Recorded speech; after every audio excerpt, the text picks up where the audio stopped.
Hello अस्सलाम वालेकुम students. आज जो है वो स्केचअप का लेक्चर 2 पढ़ेंगे। इसमें मैं आपको कैट की फ़ाइल इंपोर्ट करना बताऊंगी, लॉक करना बताऊंगी। और पिछली क्लास में जो हमने पुश पुल की कमांड सीखी थी मेक ग्रुप करके, उसको थोड़ा सा रिवाइज़ करेंगे अपनी ड्राइंग में। ठीक है, चलें चलते हैं। ये मेनू बार में जो फाइल एडिट व्यू लिखा हुआ है, यहाँ पर हम जाएंगे और हम जाएंगे इंपोर्ट में। ठीक है, इंपोर्ट में क्लिक करेंगे। ठीक है, और यहाँ से हम अपनी ड्राइंग, जहाँ भी हमारी ड्राइंग सेफ है वहाँ से हम उस ड्राइंग को लेकर आएंगे। लेकिन इन सब से पहले जो ड्राइंग आप लेकर आना चाहते हैं, ठीक है, उसमें से हम कुछ चीज़ें डिलीट करेंगे जिसकी ज़रूरत हमें स्केचअप में नहीं है। अगर वो आ भी जाती हैं तो कोई मसला नहीं है, लेकिन कन्फ्यूजन पैदा करती हैं तो काम करने में मुश्किल होती है, तो इसलिए हम उसको डिलीट कर देते हैं। जैसे ये सेक्शन लाइन की अभी हमें ज़रूरत नहीं है। ठीक है, ये सेक्शन लाइन की ज़रूरत नहीं है। और अभी हमें ये बाहर जो हमने टेक्स्ट लिखा है प्लॉट, इसकी ज़रूरत नहीं है, इसको हम डिलीट कर रहे हैं। ठीक है, नाम वगैरह की ज़रूरत नहीं है। ठीक है, एक बच्चे की फ़ाइल है उसको लेकर आ रही हूँ। अब मैं इस ड्राइंग को मिनिमाइज़ कर देती हूँ, कंट्रोल एस करके सेव करके, और स्केचअप में जाती हूँ। स्केचअप में जाते हैं, ठीक है, और फाइल में जाते हैं, इंपोर्ट में जाते हैं, जहाँ भी आपने ड्राइंग सेव की हुई है और वहाँ जाते हैं। ठीक है, ये इंपोर्ट फाइल के नाम से मैंने की हुई है। यहाँ पर हम ऑटोकैड को सिलेक्ट करेंगे। ये देखिए ऑटोकैड फाइल्स। ठीक है, फिर इंपोर्ट करेंगे।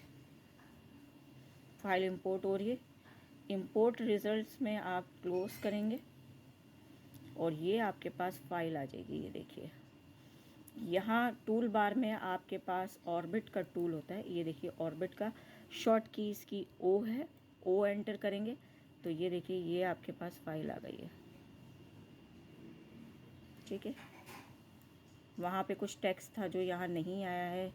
ऑफ कोर्स उसकी जो है वो लेयर बंद होगी या फ्रीज होगी, जिसकी वजह से वो यहाँ नहीं आया है, लेकिन अभी ज़रूरत भी नहीं है। ठीक है, जब आपकी फ़ाइल इंपोर्ट हो जाती है तो पहले हम उसका स्केल चेक करते हैं कि बिल फर्श के तौर पर मैं कैट की फ़ाइल में गई और मैंने यहाँ देखा कि ये डोर कितना है। तो ज़रा देखते हैं, DI एंटर कर रही हूँ।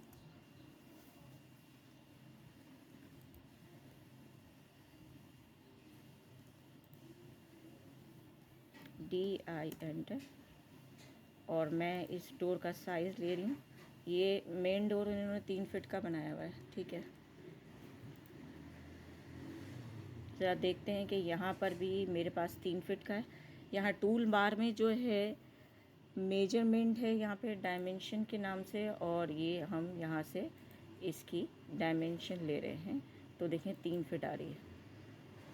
ये देखिए, इसका मतलब ये ड्राइंग बिल्कुल सही स्केल हुई है। ठीक है, इसको डिलीट कर देते हैं। सिलेक्ट करके डिलीट करेंगे बोर्ड से, डिलीट हो जाएगी। ठीक है, अच्छा, जब हम इंपोर्ट करके प्लान लेकर आते हैं तो हमें उसे लॉक करना पड़ता है, वरना उसके पॉइंट्स और जो यहाँ से हम 3D बना रहे होते हैं, अपने टूल्स बार ले रहे होते हैं, ऑब्जेक्ट बना रहे होते हैं, आपस में मर्ज हो जाते हैं। ठीक है, वॉल को डिलीट करेंगे तो प्लान की जो है वो लाइन भी डिलीट हो जाएगी साथ साथ। तो वो इस तरह से पॉइंट पकड़ लेता है और डिलीट कर देता है चीज़ों को। तो हम क्या करते हैं कि इसको लॉक कर देते हैं। लॉक करने के लिए सबसे पहले हम पूरे प्लान को सिलेक्ट करेंगे। ठीक है, ये देखिए पूरा प्लान सिलेक्ट किया विंडो बनाकर।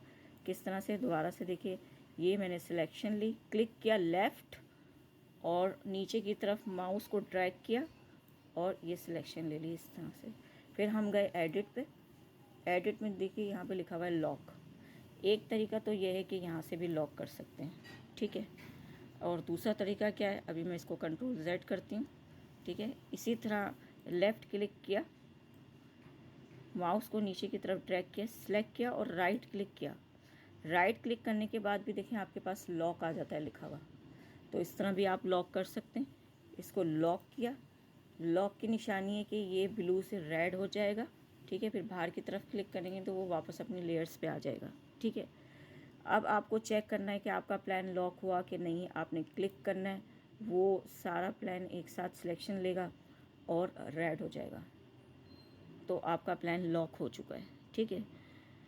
अच्छा, अब हमने कहा था कि पुश पुल और मेक ग्रुप को दोबारा करेंगे। ठीक है, तो ज़रा करते हैं। क्यों ना हम इसकी फाउंडेशन बना दें। ठीक है, यहाँ से देखिए स्टेयरकेस है, ये यहाँ से 6 इंच चढ़े, 6 इंच का राइज़र है इनका, फिर यहाँ से चढ़े 1 फीट, 1 फीट 6 इंच, और फिर यहाँ पर भी एक लाइन आएगी, तो ये 2 फीट चढ़े यहाँ पर। तो ये जो इनका पूरा फाउंडेशन है 2 फीट का है। फिर यहाँ से ये दोबारा नीचे उतरे 6 इंच, फिर 1 फीट, 1 फीट 6 इंच नीचे उतरे। ठीक है, फिर यहाँ से ये दोबारा ऊपर चढ़े 1 फीट। ठीक है, 6 इंच, 1 फीट, 1 फीट 6 इंच, यहाँ पे दोबारा ये ऊपर चढ़े। ठीक है, तो अब पुश पुल की कमांड से जो है हम इसकी फाउंडेशन बनाएंगे। ठीक है। अच्छा देखिए, फाउंडेशन बनाने के 2 तरीके, यानी फ्लोरिंग बनाने के 2 तरीके हैं। एक तो ये, अगर इसमें कोई लेवल नहीं होता, बस ये यहाँ से ऊपर चढ़ते और कोई लेवल नहीं होता, तो हम क्या सिलेक्ट करते, हम टूल बार में सिर्फ सिलेक्ट करते रेक्टेंगल। ये देखिए, ये मैंने रेक्टेंगल सिलेक्ट किया यहाँ पर। ठीक है, सिलेक्शन ली टूल बार से, डबल क्लिक किया, राइट क्लिक किया और इसको मेक ग्रुप कर दिया। फिर दोबारा डबल क्लिक किया, पुश पुल P एंटर किया और इसको नीचे की तरफ ड्रैग किया, 2 फीट लिखा, ये लिखा 2 फीट एंटर। फिर सिलेक्शन ली और यहाँ कहीं ड्राइंग से बाहर मैंने डबल क्लिक कर दिया, तो देखिए O एंटर करके ऑर्बिट आ गया और ये देखिए मेरी ये फाउंडेशन बन गई। एक तरीका तो ये है कि अगर आपके पास कोई लेवल नहीं है तो आप रेक्टेंगल की कमांड से इसको बना सकते हैं, और इसको क्लिक करके भी देख लेते हैं कि ये हमारे पास मेक ग्रुप है। ठीक है, मेक ग्रुप है। अगर ये मेक ग्रुप नहीं होता तो ये सारे ऑब्जेक्ट अलग अलग सिलेक्ट हो रहे होते, किस तरह हो रहे होते वो भी करके देख लेते हैं। ये देखिए, बिल फर्श के तौर पे बस मैं इस तरह से इसको क्लिक करती और इसकी फाउंडेशन बना देती 2 फीट। ठीक है, अब मैं इसको क्लिक कर रही हूँ तो ये देखिए सब अलग अलग ऑब्जेक्ट क्लिक हो रहे हैं और अलग अलग डिलीट होंगे। ये देखिए,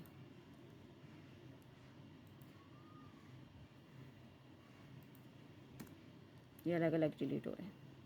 इसका मतलब ये वाली जो फाइल है वो मेक ग्रुप नहीं हुई हुई। ठीक है। अच्छा जनाब, ये हमारा लेक्चर टू का पार्ट 1 है, और अब लेक्चर 2 के पार्ट 1-2 में मैं आपको लेवल की जो फ्लोरिंग होती है वो कैसे करते हैं वो आपको सिखाऊंगी। ठीक है, स्केचअप लेक्चर 2 का पार्ट 1 है ये, और स्केचअप लेक्चर 2 का पार्ट 2 में मैं आपको इसकी फ्लोरिंग कैसे होगी, जिसकी लेवल्स अलग अलग होते हैं, वो बताऊंगी।